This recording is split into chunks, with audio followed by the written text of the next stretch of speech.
আজ আমি আপনাদের দারুণ মজাদার একটা পিঠার রেসিপি শেয়ার করব। এই পিঠাটা তৈরি করা যেমন সোজা, খেতেও কিন্তু হয় অসম্ভব মজার। কোনো রকম চাল ডাল ছাড়াই ইচ্ছে হলেই 10 মিনিটের মধ্যে কিন্তু এই সরু চাকলি পিঠাটা ইজিলি বানিয়ে ফেলতে পারবেন। আসসালামু আলাইকুম viewers, welcome to my channel Roksana cooking show. চলে আসলাম নতুন আরও একটি পিঠার রেসিপি নিয়ে। আশা করি আপনাদের কাছে আমার এই পিঠার রেসিপিটা ভীষণ ভালো লাগবে আর খুবই সহজ লাগবে। তো চলুন তাহলে দেখে নেওয়া যায় কীভাবে এই সরু চাকলি পিঠাটা আমি তৈরি করে নিচ্ছি। প্রথমে কিন্তু আমি একটা ব্লেন্ডারে জানিয়ে নিচ্ছি, দিয়ে দিচ্ছি 1 বাটির একটু কম সুজি। এখানে প্রায় 180 গ্রামের মতন সুজি আছে। দিয়ে দিচ্ছি 1.5 টেবিল চামচ চিনি। তো চিনিটা আপনারা আপনাদের পছন্দ মতন কম বেশি করে কিন্তু দিয়ে নিতে পারেন। আর দিয়ে দিচ্ছি স্বাদ মতো লবণ। লবণটাও একটু বুঝে দিবেন। আর দিয়ে দিচ্ছি যেই বাটি মেপে আমি সুজি নিয়েছি, সেই বাটি মেপে যতটুকু পরিমাণ আমি সুজি নিয়েছি ততটুকু পরিমাণে কিন্তু পানিটা দিয়ে দিলাম। দিয়ে এটাকে কিন্তু আমরা এখন একটা ব্লেন্ড করে নেব। এই দেখুন, তো আমি ব্লেন্ডটা কিন্তু করে নিয়েছি। আর দেখুন একদম স্মুথ একটা ব্যাটার কিন্তু তৈরি হয়ে গেছে। অবশ্যই চেষ্টা করবেন ব্লেন্ডারের সাহায্যে করার। তো একটা বাটির মধ্যে আমি সম্পূর্ণ মিশ্রণটা কিন্তু ঢেলে দিচ্ছি। এই দেখুন, তা এটার ঘনত্বটা আমি আপনাদের দেখিয়ে দিচ্ছি। এই দেখুন, তো সরু চাকলি পিঠাটা কিন্তু আপনারা এরকমভাবেও তৈরি করে নিতে পারবেন, চাইলে আরেকটু পাতলা করেও করে নিতে পারেন। তো আমি কিন্তু এরকমভাবে তৈরি করব না, আমি আবারও কিন্তু আরেক বাটির মতন পানি দিয়ে দিলাম। তো এটাও আমি ভালো মতন চামিচ দিয়ে মিশিয়ে নেব। একটু সময় নিয়ে এই কাজটা কিন্তু আপনাদের করে নিতে হবে। এই দেখুন, তো আমি ভালো মতন এভাবেই কিন্তু মিশিয়ে নিচ্ছি। তো মেশানো হয়ে গেছে। এই দেখুন, আর আপনাদের ঘনত্বটা আমি দেখিয়ে দিচ্ছি। তো এতটা ঘনও কিন্তু আমাদের হবে না, চামিচের মধ্যে এতটা পাতলা রাখতে হবে যেন চামিচটা পুরো দেখা যায়। তো আমি কিন্তু আবারও 1 বাটি পানি নিয়ে নিয়েছি, আর বাকি অর্ধেক পানিটা কিন্তু আমি এক সাইড করে রেখে দিচ্ছি। তো আপনাদের আমি আবারও ভালো মতন মিশিয়ে তারপরে দেখিয়ে দিচ্ছি। এই দেখুন, অল্প অল্প করে পানি দিবেন। আর সরু চাকলির ব্যাটারটা কিন্তু এভাবেই তৈরি করে নিতে হয়। অল্প অল্প করে পানি দিয়ে একটা পারফেক্ট ব্যাটার আপনাদের তৈরি করে নিতে হবে। তো আপনাদের আমি দেখিয়ে দিচ্ছি, ভালো মতন কিন্তু এটা মিশিয়ে নিলাম। তো এখনও কিন্তু চামিচের গায়ে লেগে আছে। তো আমি বাকি যে অর্ধেকটা পানি রেখেছি সেই পানিটাও কিন্তু দিয়ে দিচ্ছি। তো মোট আমি এখানে 3 বাটির মতন পানি নিয়েছি। 1 বাটি সুজি নিয়েছি প্লাস 3 বাটি পানি নিয়েছি। এই দেখুন, ঘনত্বটা আমি আপনাদের দেখিয়ে দিচ্ছি। একদম পাতলা হবে এই ব্যাটারটা। এই দেখুন, এখনও চামিচটা কিন্তু একদম পারফেক্টলি কুকড হয়েছে, কোনো রকম কিন্তু লেগে নেই। এই দেখুন, তো এরকমই একটা পাতলা ব্যাটার কিন্তু আমাদের প্রয়োজন সরু চাকলির জন্য। তো অন্যদিকে আমি একটা কড়াই বসিয়ে দিয়েছি, ফ্রাই প্যান বসিয়ে দিয়েছি। আপনারা চাইলে কিন্তু যে কোনো কড়াইতেই করতে পারেন, তবে সরু চাকলি পিঠাটা একদম পারফেক্ট রেজাল্ট পেতে হলে কিন্তু আপনাদের একটা ফ্রাই প্যানে নিয়ে নিতে হবে। তো আমি 2 চামচের মতন ব্যাটার দিয়ে দিলাম। তো সম্পূর্ণ সাইডটা কিন্তু আমি ছড়িয়ে দিচ্ছি। এই দেখুন, তো এইভাবে কিন্তু একটু ঘুরিয়ে সুন্দর করে ছড়িয়ে দিতে হবে। এই দেখুন, তো আমি বেশ কিছু সময় এটাকে এইভাবে রেখে দিয়েছিলাম। তো প্রথমটা কিন্তু একটু এবড়ো থেবড়ো হয়তো বা উঠতে চাইবে না, এরকম হতে পারে, কিন্তু পরে এগুলো কিন্তু একদম পারফেক্ট হবে। সেজন্য কিন্তু আমি প্রথমটা আপনাদের একটু ভালো মতো দেখিয়ে দিচ্ছি।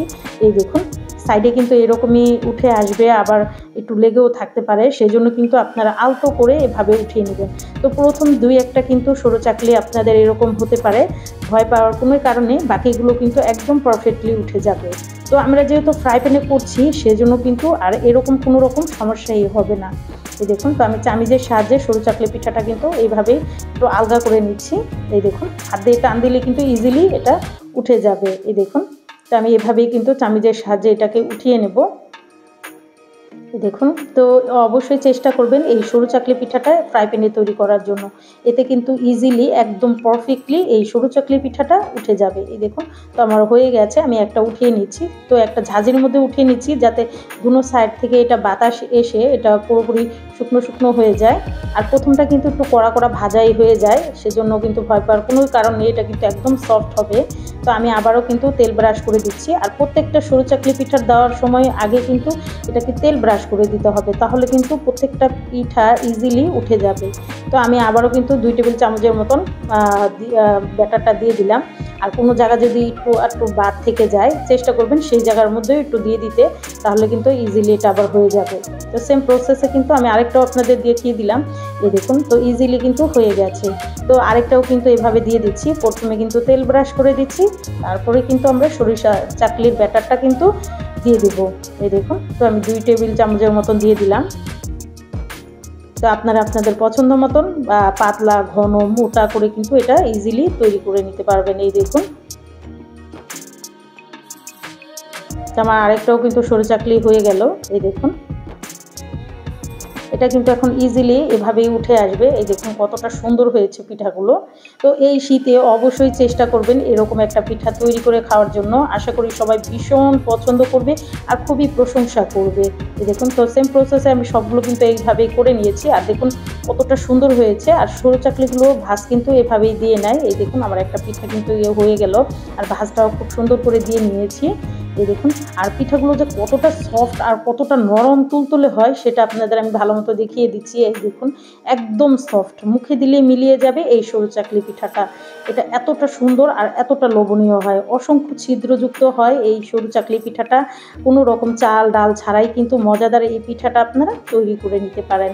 তো একটা প্লেটের মধ্যে আমি একে একে সবগুলো পিঠাই কিন্তু সার্ভ করে নিচ্ছি। আর পিঠাগুলোতে কতটা সফট আর কতটা সুন্দর হয়েছে সেটা কিন্তু আর বলার অপেক্ষা রাখে না। তো অবশ্যই এই শীতে একবার হলে এই সরু চাকলি পিঠাটা আপনারা তৈরি করে খাবেন। আর কমেন্টের মাধ্যমে আমাকে জানাবেন আপনাদের কাছে আমার এই সরু চাকলি পিঠাটা রেসিপিটা কেমন লেগেছে। তো রেসিপিটা আপনাদের কাছে কেমন লাগলো অবশ্যই আমাকে কমেন্টের মাধ্যমে জানাবেন। আর যারা এখনও আমার চ্যানেলটাকে সাবস্ক্রাইব করেননি, আমার ভিডিওগুলো যদি আপনাদের কাছে কোনো অংশে একটু হলেও ভালো লেগে যায়, অবশ্যই আমার চ্যানেলটা সবাই সাবস্ক্রাইব করে আমার চ্যানেলের পাশেই থাকবেন। লাইক, কমেন্ট এবং বেশি বেশি করে শেয়ার করে দেবেন। সবাই অনেক বেশি ভালো থাকবেন, সবাই সবার জন্য দোয়া করবেন। আর অবশ্যই এই শীতে একবার হলেও এই সরু চাকলি পিঠাটা তৈরি করে খাবেন। আশা করি ফ্যামিলি সবাই ভীষণ পছন্দ করবে আর খুবই প্রশংসা করবে আজকের এই পিঠার রেসিপির জন্য। সবাই ভালো থাকবেন, সুস্থ থাকবেন। আল্লাহ হাফেজ।